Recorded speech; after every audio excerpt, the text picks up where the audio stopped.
House, and Amy is a Natural Resources, Environment, and Energy Extension Educator. So we're excited for our winter night sky tour, Amy, so I'll go ahead and turn it over to you. Thank you so much, Erin, and good afternoon, everyone, and welcome. Like Erin said, if you want to get your phone out or your device out and scan the QR code or go to that web address above the Illinois map, everyone can see where you are from. We're going to use this poll again for a few other activities throughout the webinar. So this will get you into that system. As for me, I am coming to you from good old Pike County, Illinois. I'm over here on the west central side of the state. I'm in the land between the rivers over here in Pike County. So I'm really happy to be here and to be talking to you this afternoon about the night sky. So let's get started. Today we will be throughout the next hour, I will be sharing with you how to become a better stargazer and amateur astronomer. I will be sharing tips and just little tools that I use in my experience. When you think about the night sky, when you think of the words everyday environment, or you think of the words natural resources, you probably don't think about the night sky, but it is a resource that we need to pay attention to. So we're going to go over the benefits of a dark sky. We're going to go over the process and how to prepare yourself for a stargazing session. Give you a basic orientation to the night sky, what objects that we might look for when we're looking up into the sky. We're going to go through a tour of different winter night sky objects that we can see here from Illinois.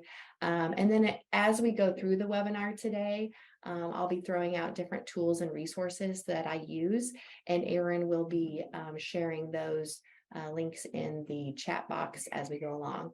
And like Erin said, we'll have some time for question and answer at the end of the webinar today. So I want to kick things off. This is an activity I like to do with other groups, but I want you to again use your phone or a device. We can see if we get any responses here, but I want you to think about one commercial product that is related to astronomy, space, or the night sky. Words should pop up. If you type them into your phone and click submit, they should pop up on here today. An example could be like a Ford Taurus car that I don't know if they still make Ford Taurus cars, but that's an example. What are other commercial products that you can think of that are astronomy related? I'll give you a few seconds here.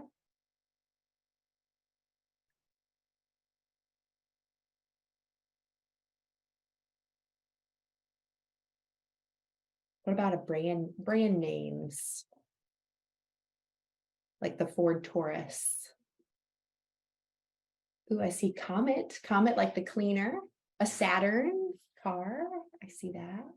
Oh, Sirius Radio, Sirius XM. Orion, there's a telescope, a brand of Orion telescopes. Moon pies, that's a good one. Mars bars.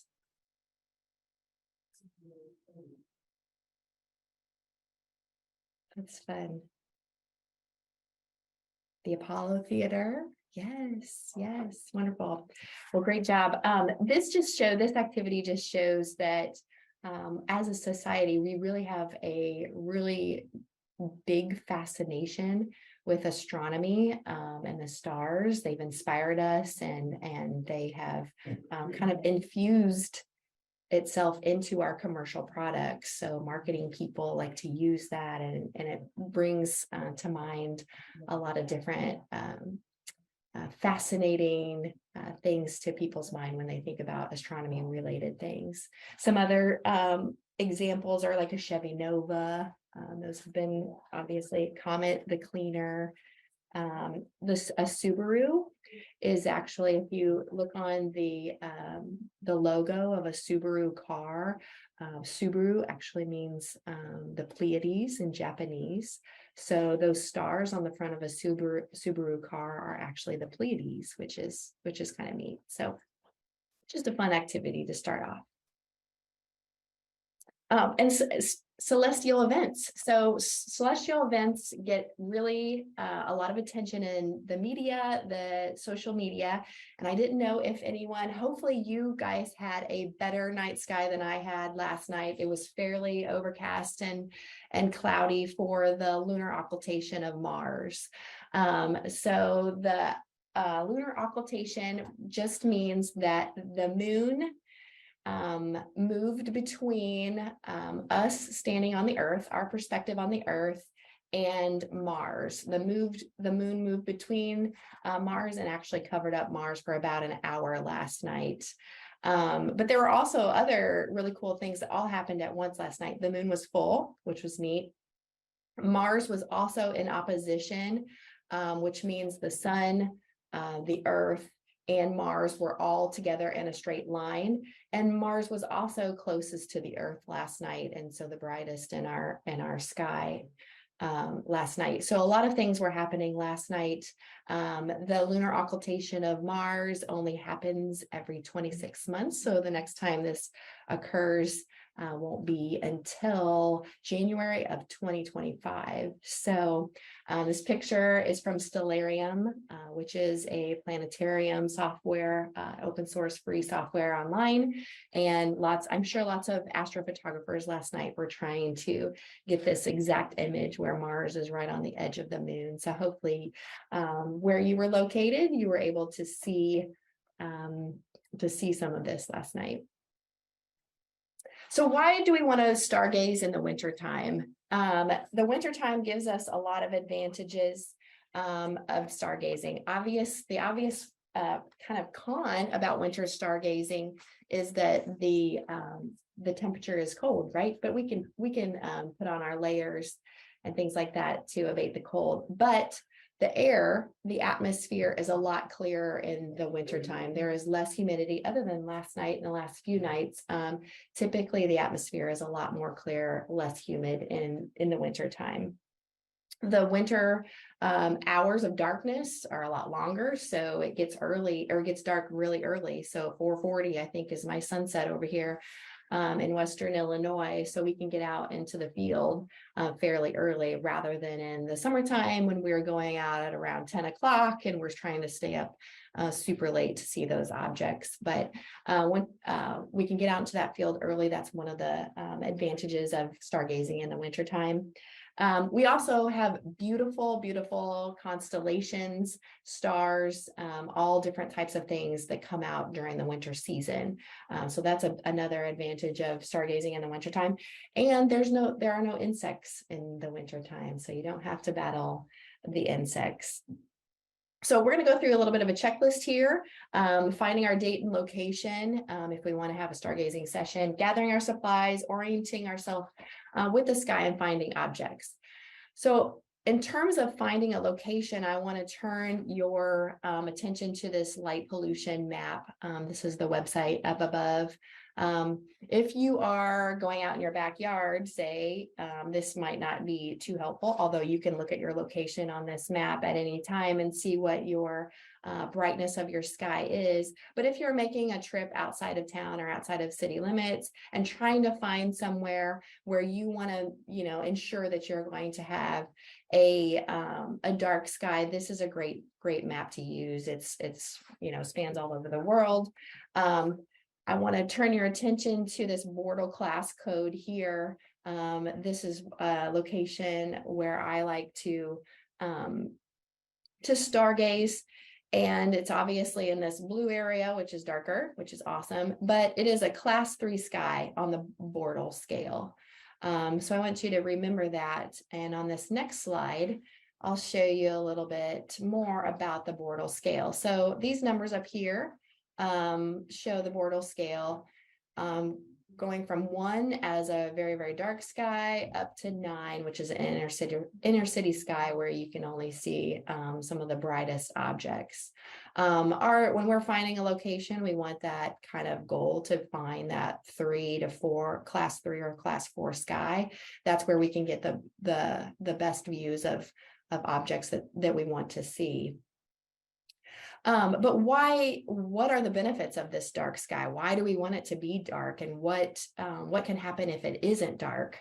The benefits really are for us, for our wildlife, for our plants, for all of us. A dark sky really signals to wildlife different events in their life cycle. So whether it be bird migration, whether it be a breeding season, for plants, that length of darkness is going to signal different events in their life cycle.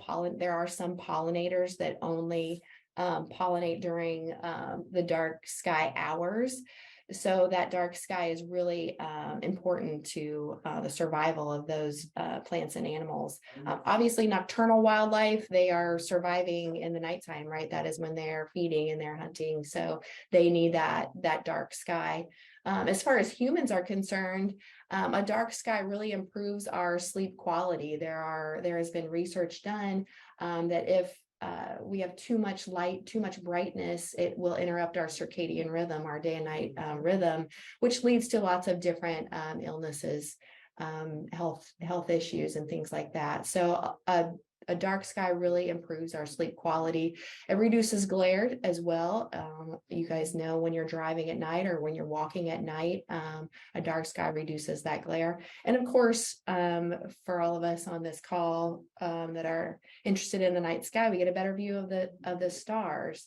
So I just really wanted to point out these benefits, because going back into your communities and looking at the light fixtures and looking at how your community is putting out light and light pollution might be something that you want to do as you're moving forward and going through your journey of becoming a better stargazer, amateur astronomer, and that sort of thing. So back to our location, we've used the light pollution map. We want that class 3 or 4 sky. Moving outside of city limits, 20 to 30 miles is a great thing to do if you're trying to find a location to go. A high altitude is great if you've got bluffs or higher overlook points. Paying attention to the horizon obstacles. You might want to see some of those objects that are in the horizon. So just paying attention if you have buildings and trees or things like that. Just kind of planning ahead about where you want to go.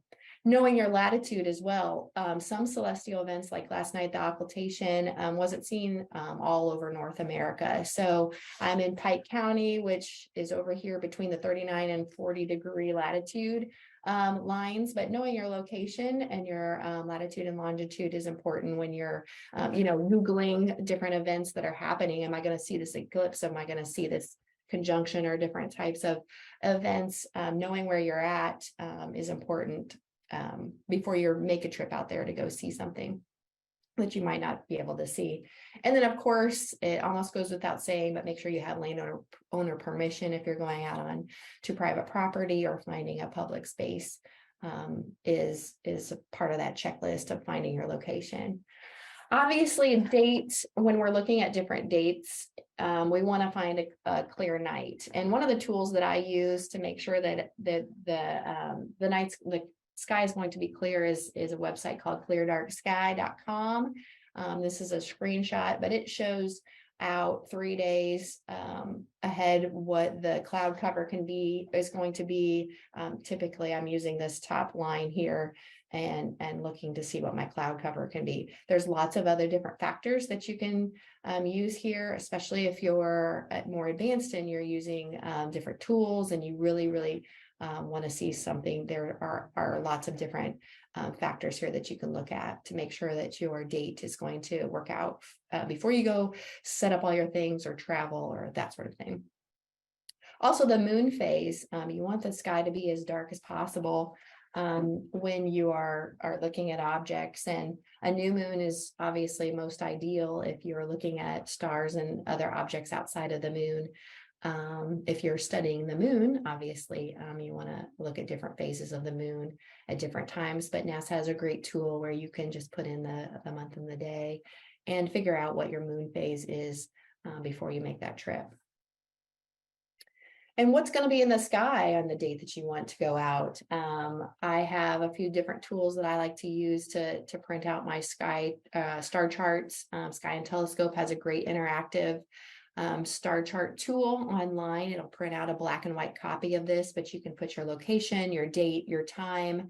It gives you a printout of the stars and the objects in the sky at that particular time.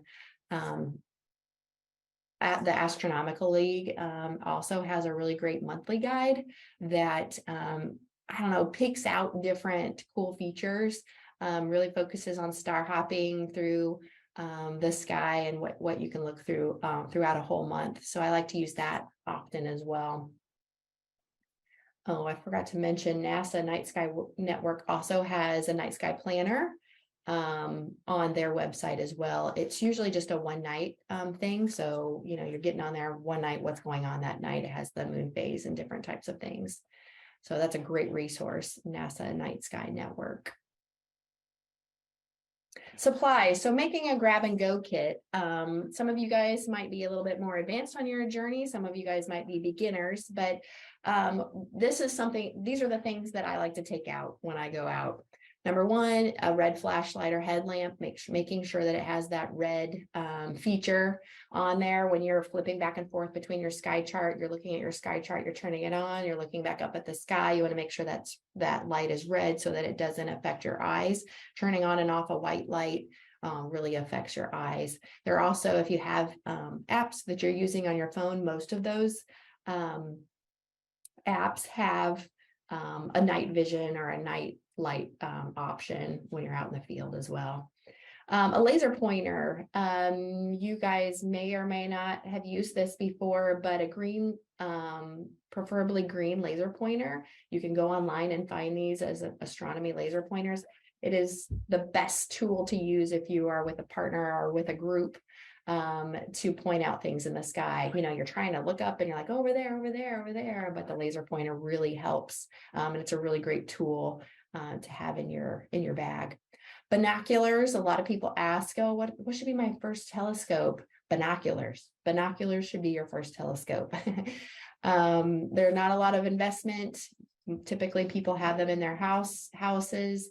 I think, Erin, you have a link on there. The NASA Night Sky Network has a really great write-up about what types of binoculars would be best to use for astronomy, but they don't have to be super fancy.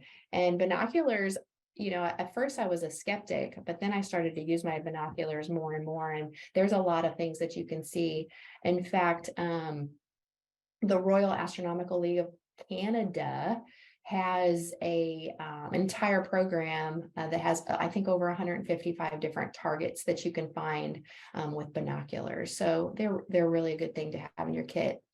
Obviously a star chart, like we just talked about, and a clip. I like to put mine on a clipboard so I'm not losing it. Goes in your kit, and then a smartphone with different apps. I like to try to go appless, you know, and trying to locate things myself and just challenge myself to find these things. But it is nice if you needed it, if you were just walking out of your backyard and you were, you know, looking up in the sky and you just wanted to see something real quick. But that smartphone, it also has a compass on there so you can orient yourself to north fairly easily as well. Comfort items, you guys know.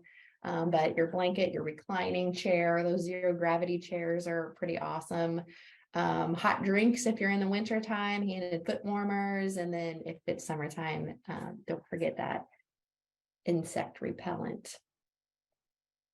So once we're out in the field, so we've got ourselves together, we've got everything in our kit, we've got it by the door, right? So we're getting ready to go out to the field. Once we get out there, we need to orient ourselves to north.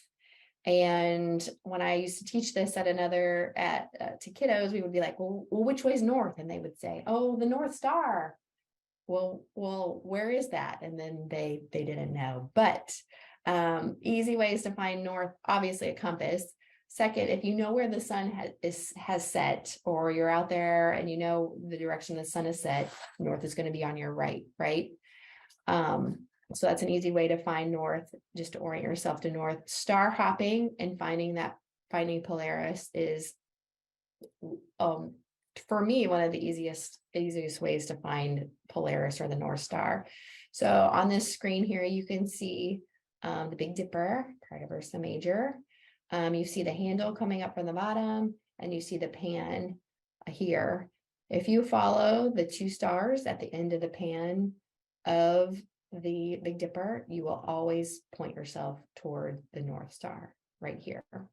So that's called star hopping, when you use constellations to guide yourself to another star or another constellation. That's what we call star hopping. So that is how to find the North Star fairly easily. Sky movement. So the sky's not moving, right? The Earth is moving, but the sky from our vantage point is moving from the east to the west. So all around Polaris. And I'll show you in the next slide how that goes. And then object location, trying to figure out, once we've found north, we know that the sky moves from east to west. How are we going to start to find objects? So star hopping is a nice process to use. I think as you continue on your journey to become a better stargazer, researching how to use celestial coordinates, right ascension and declination would be something that would be the next on your to-do list if you don't know that already. That is basically, the latitude and longitudinal grid up in the sky. All of the stars and all of those objects have a coordinate that where you can find them. And constellations can be used to find objects. We might talk about where is Mars tonight? Where is Mars tonight? Because they wander around, and Mars isn't, Mars might be in the constellation Taurus. Find Taurus and you'll find the object. So using constellations to find different objects in the sky is a good way to start as well. This is a video here taken from Stellarium again. If you haven't used Stellarium, it's an awesome tool. But I'm going to play this, and this is just showing tonight's night sky. If you look at Taurus here, you can see Taurus is rising in the east and coming across the sky. We've got the North Star here. This is our pole that everything is rotating around, right? So we're watching Taurus come across the sky and then set in the western sky. So that is the sky movement. And once you have that good understanding of that, you will be able to continue to locate objects a lot easier. So when we go outside, and this is something that I learned as I started to go outside, I was like, oh yeah, that's cool. There's this constellation and that's constellation, but what else? What else are we looking for out here? What exciting things are we looking for? But we're looking for different types of objects. Planets and moons obviously are your brightest objects in the sky. Jupiter, Mars, Saturn, our own moon. Stars, there are all kinds of different variations of stars that we'll go through. We might look for meteors or meteor showers during different times of year. And then, of course, celestial events like we had last night, the occultation, the lunar occultation of Mars, eclipses, conjunctions where 2 objects appear to be meeting each other in the sky. Those are all different types of things that you can put in kind of your star life list. Some people have like a bird life list, right? This is like a star or night sky object life list that we want to find on our own, which is exciting for me. So let's start with our planets and moons. These are the brightest objects in the sky. These are the first ones that are going to come out of an evening. The first things you're going to see right now, we're seeing Jupiter, Saturn, and Mars in our night sky. They're also called the wanderers. So stars and constellations are always located in the same spot, right? We might see different constellations during different times of year, but they're always oriented next to the same other constellations. They're always in the same spot. Planets, on the other hand, are wanderers. So they're all over everywhere. They're orbiting the sun just like we are orbiting the sun. So you never know. Well, I mean, we do know, but they're not going to be in the same place each night.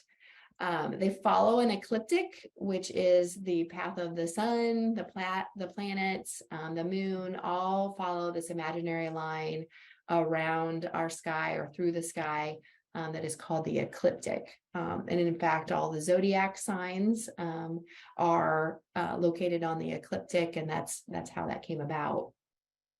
And then our moon, of course, we can study our moon. We can do a lot of, try to locate a lot of things on our moon, the lunar seas, impact craters, looking at it at different phases, are all things that we can study when we're looking at these objects.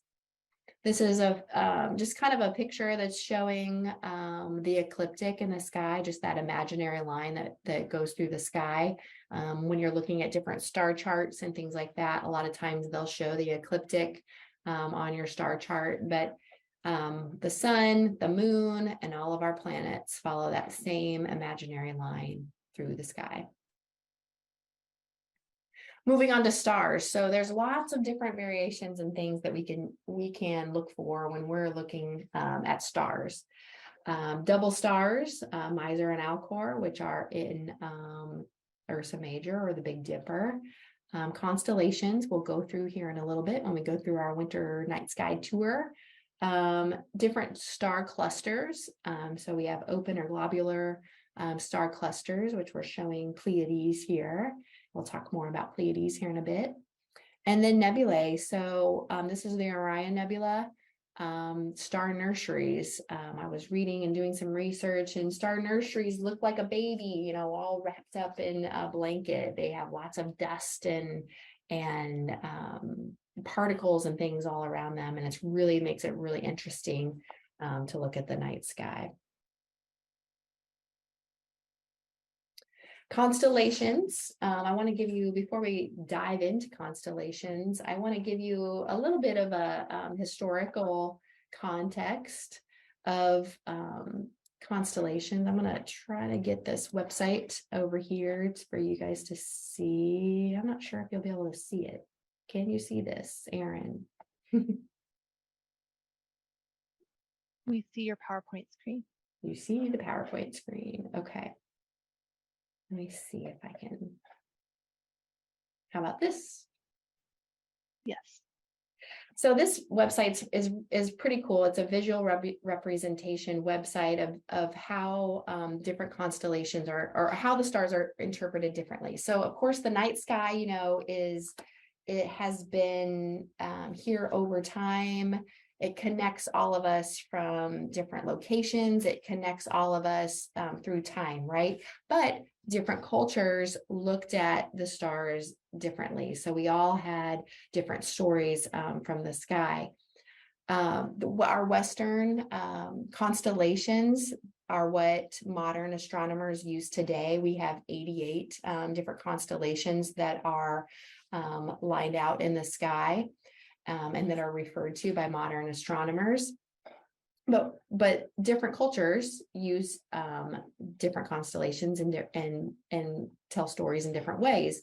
So this is just a graphic showing Betelgeuse, and Betelgeuse is a star within Orion. The big red supergiant star in Orion, and you can see in our constellation, Western constellation Orion, but all these different colored lines are the different ways that different sky cultures have referred to Betelgeuse.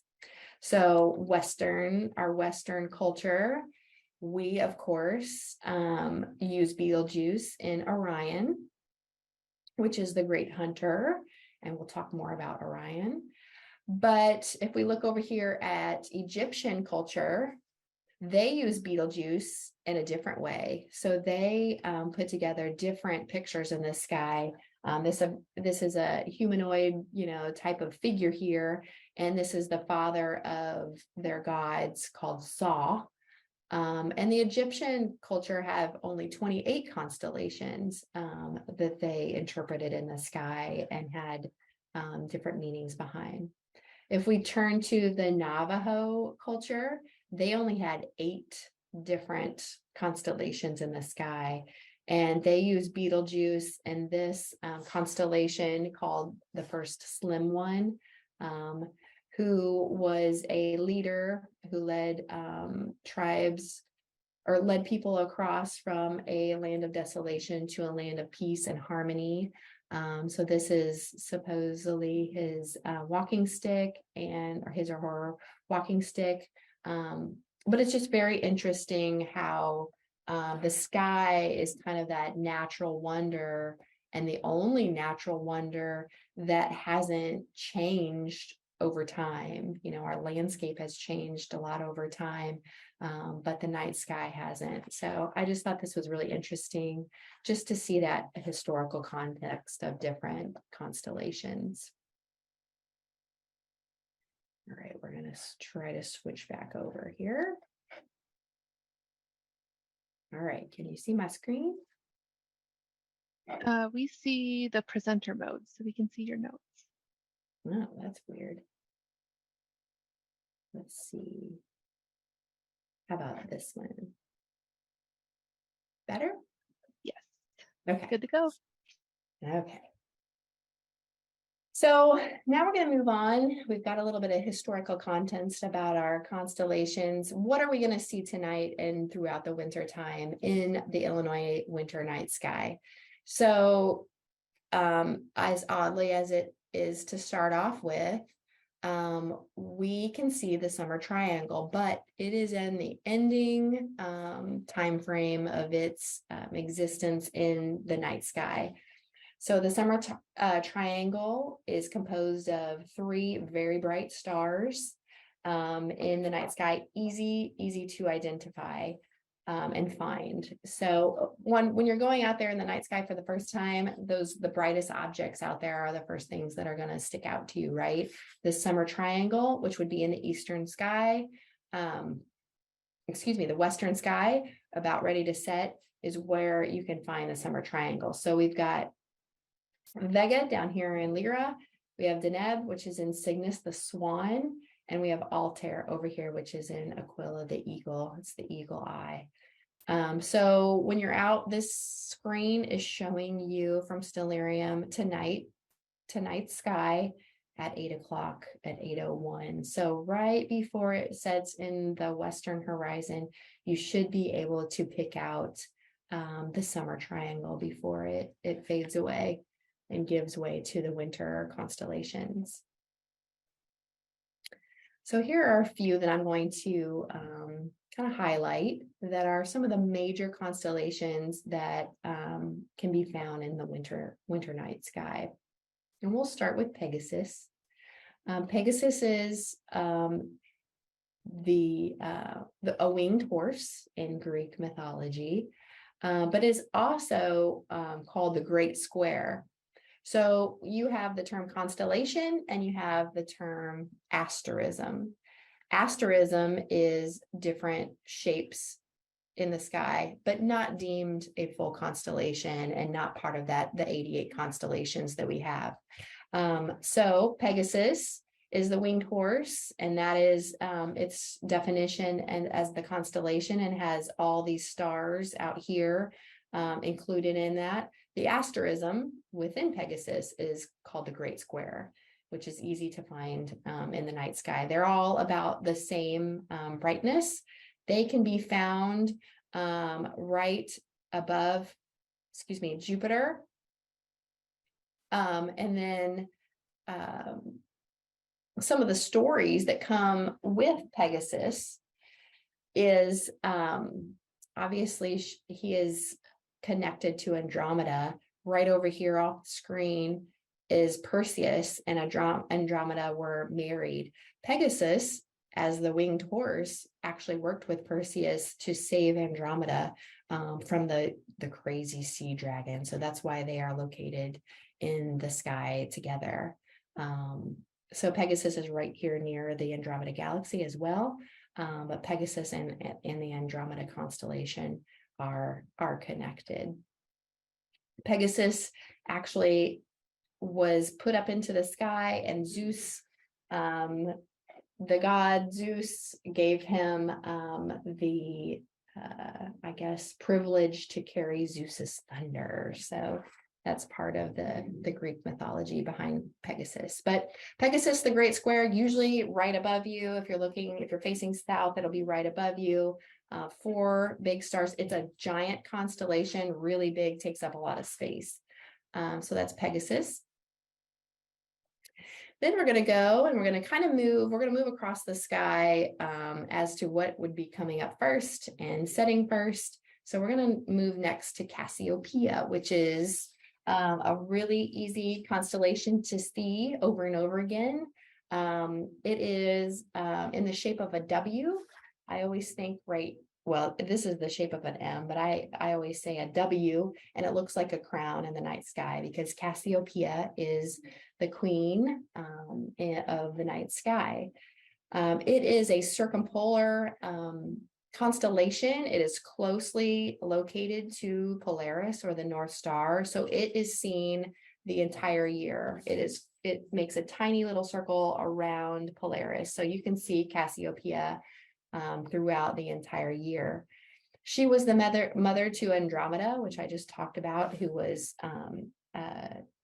Cassiopeia was a very arrogant individual. Her king Cepheus is right next to her, but they had their daughter Andromeda, and she thought they were the most beautiful things in the sky.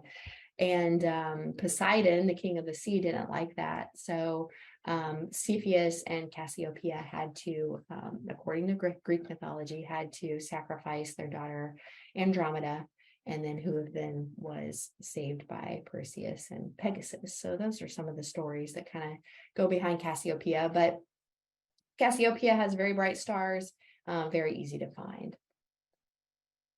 So then moving eastward here into the eastern sky, this is where we have a lot of activity, a lot of really beautiful things going on. And this is what makes the winter sky just an amazing, wintertime, an amazing time to look up at the sky. So the eastern sky, we have, first I'll talk about Orion, Taurus, and this little bitty star cluster up here called Pleiades. So Pleiades, I'll talk about Pleiades first, but Pleiades is the 7 sisters. But with the naked eye and with the binoculars, you can see more, but with the naked eye, you can almost only see 6. So they wonder, scholars wonder in Greek mythology, did that 7th sister actually fall in love with Orion? So Pleiades is the 7 sisters over here. Orion down here on the lower part of my screen was in love with one of the 7 sisters. So Orion, being the great hunter, is looking over here toward Pleiades and the seven sisters. One thing about Pleiades is a lot of people think that Pleiades, or get Pleiades confused with the Little Dipper. You can see kind of there's a shape, maybe resemblance, possibly. Pleiades is kind of like a little fuzzy object in the sky, and a lot of people think that must be the Little Dipper. But as you can see, there's a big size difference between the Little Dipper and Pleiades. And just note that that there is a big difference between the two as far as size. These are some of the stars that you can see in Pleiades. Of course, there are more than 7 sisters. The rising of Pleiades over many cultures was very significant. So when Pleiades started to rise, it signaled different things in different cultures. It may have signaled in some cultures the beginning of a new year. It may have signaled the beginning of a growing season. So Pleiades was mentioned over and over in lots of different ancient cultures. So we've talked about Pleiades. I want to move down here to Orion. Orion, like I said, is the great hunter, and he was in love with one of the Pleiades sisters. But Orion, from an astronomical standpoint, is amazing. It has a lot of interesting features inside of it. It has the big the star Betelgeuse, which is a red supergiant. Betelgeuse is the 10th brightest object in the sky. It also has, I call it Rigel, some people pronounce it Rigel, but Rigel, it is a newer star. You can see the difference in colors of these two stars, even when you're looking at it with the naked eye. Betelgeuse, being an older star, is getting into the later stages of its life. Rigel, being a newer star, is that white, hot, kind of bluish white color. Some of the most notable, easy to find objects in the sky within Orion is Orion's belt here. 3 stars in very close proximity to one another. They are all pretty much the same magnitude. So they're all the same brightness. So you can see those fairly easily to locate Orion coming up in the eastern sky in the wintertime. Orion, these are his shoulders, these are his legs. We've got his sword that comes up here. We've got his shield here. His right here coming off of his belt and down. This is kind of what they call the sheath of Orion's sword. And down here is an amazing area called the Orion Nebula. And like I said, a nebula is a star nursery. And you can see this with binoculars really well. All the new stars, the fuzziness, the particles around there is really, really a beautiful sight to see, and really cool when you actually find it on your own without aids, and you get that into your binoculars or your telescope view. Between Pleiades and Orion, the king did not want Orion to fall in love with Pleiades. So he placed this Taurus, the bull, between the two figures to protect the Pleiades sisters from Orion. So right here in the middle, we have Taurus, the bull. And Taurus is the bull's eye. Aldebaran here is very, very bright star. It is actually the 14th brightest star in the sky at night. But you can see this nice little V, and there's another cluster here called the Hyades cluster. So you've got the Pleiades and the Hyades right here next to one another. So another really beautiful object that you can see in the night sky with your binoculars. So we've got this story of these 3 characters here in the night sky. Moving on, let's talk about Capella, because Capella actually is the 6th brightest star. So you're going to find Capella right away because it is so bright. Near Pleiades, it's near Taurus. You'll be able to see Capella. It's connected to this hexagonal object called Auriga, which is a constellation of the charioteer, a chariot driver.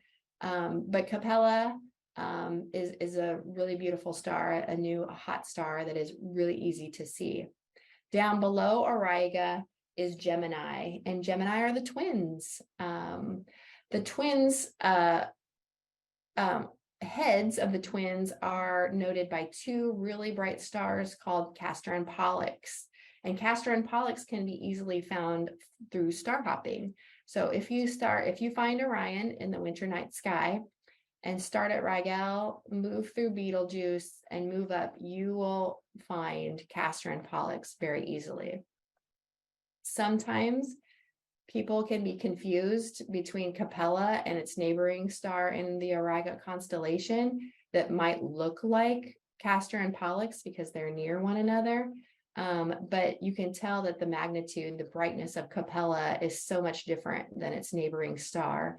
You'll know that is not Castor and Pollux of the Gemini constellation.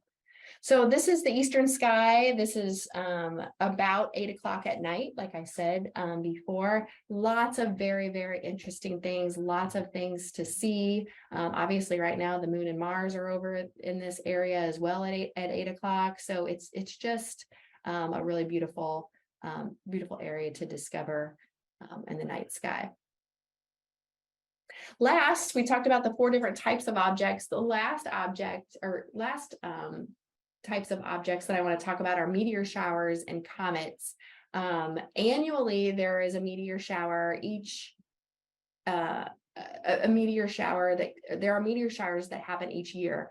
Right now, there's a meteor shower called the Geminids happening right now. Its peak comes in about a week, or a little bit less than the week.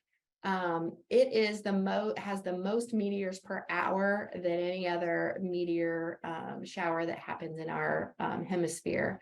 The only bad thing about this year with the Geminid meteor shower is the moon is at 72%. And like we talked about earlier, the moon is, takes away some of that sky with its brightness.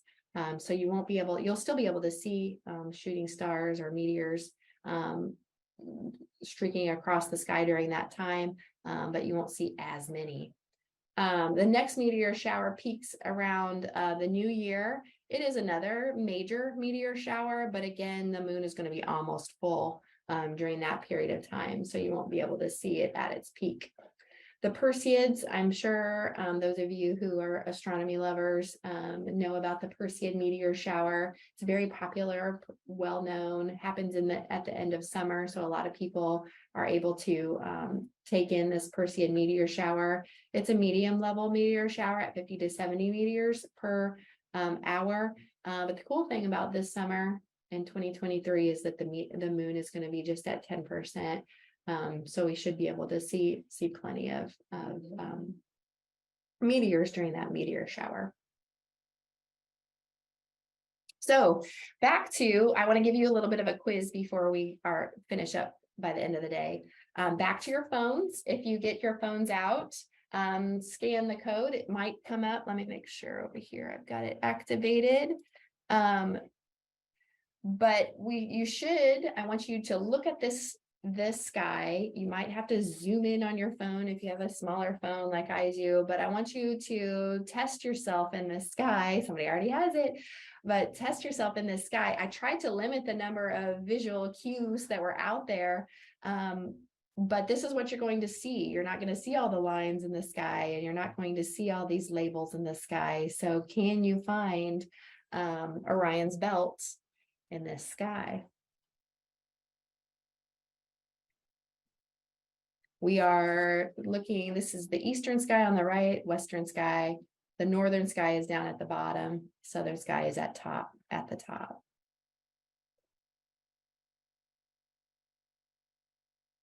Good guesses.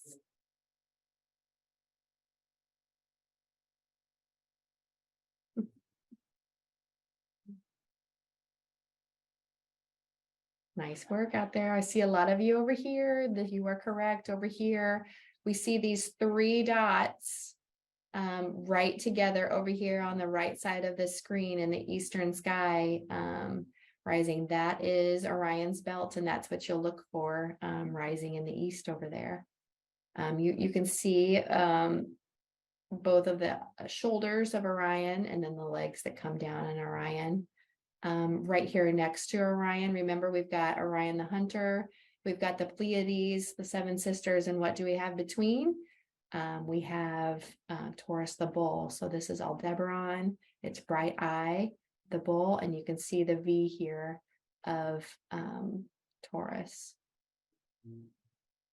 which is really cool. I have another one. I have another little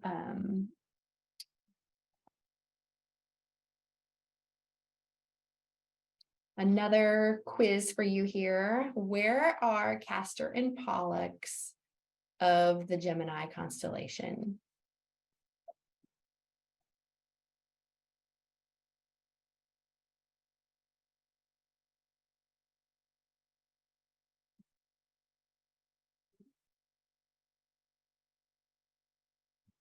Close, yes.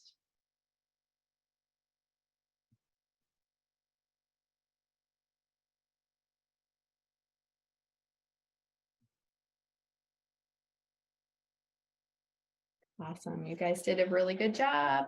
That is correct over here on the right side. If you remember, Rigel is here. We saw Ryan's belt up here. Rigel is up at the top. If we follow Rigel straight through Betelgeuse, we're going to hop right over and it points us right straight to the twins of Gemini, Castor and Pollux right here. This over here, I was talking about sometimes the confusion of Castor and Pollux. This is Capella, and this is its neighboring star. You can see Auriga kind of moving around here. That is where some people can get confused, but you can see that Capella is much, much brighter than its neighboring star. Okay, great job. Nice work. You guys are good.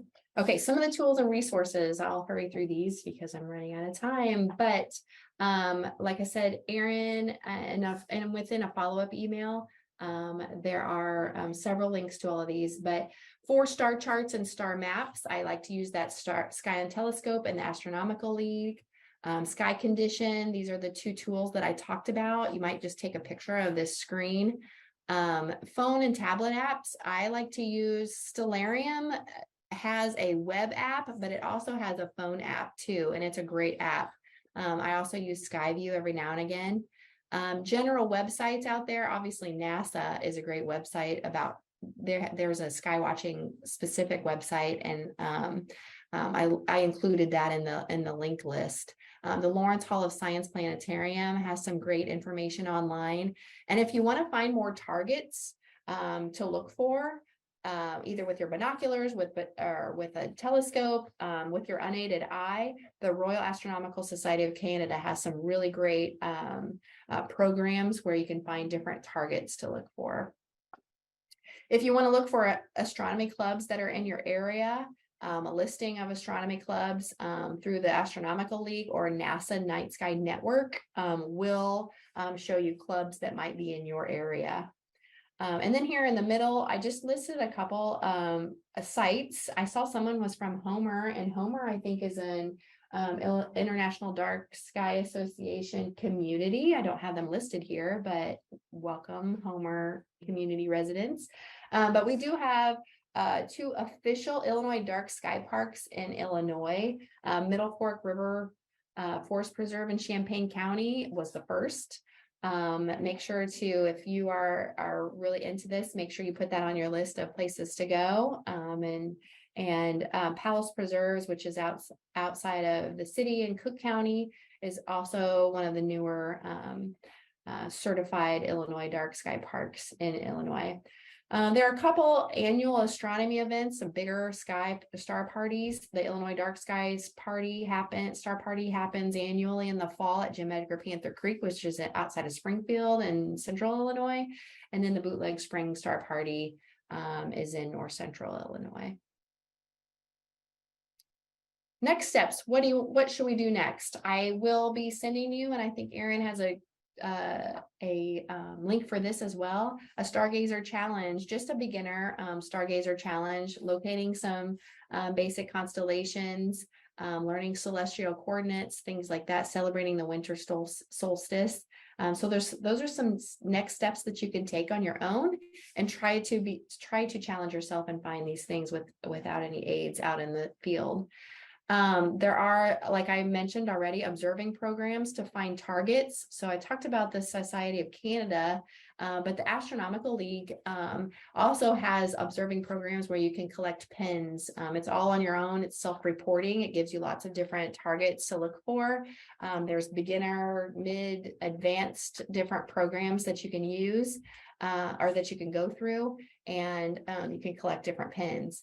And also think about becoming a dark sky advocate. The International Dark Sky Association has great resources on their website to kind of evaluate your communities, evaluate your own property for what types of light pollution that you might be emitting out into the air. What types of street lights. I did this for some students before, and we did kind of an inventory of different lights that are in our community, and you'll never look at a street light or a parking lot light ever the same after you do that. So just think about what you could do in your community. I'll leave you then before we start. We have a few minutes for questions. This is just a fun poem that just talks about the different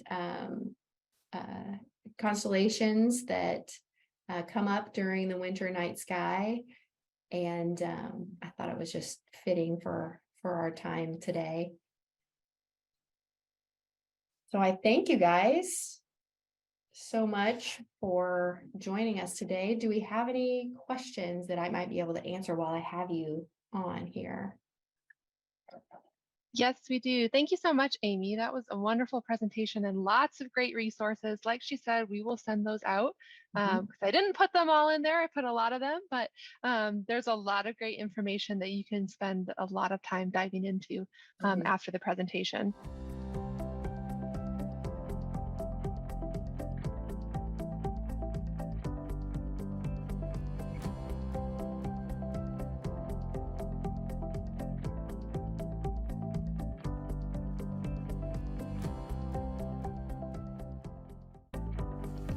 Thank you for tuning into CUI's TV. We hope you enjoyed the show.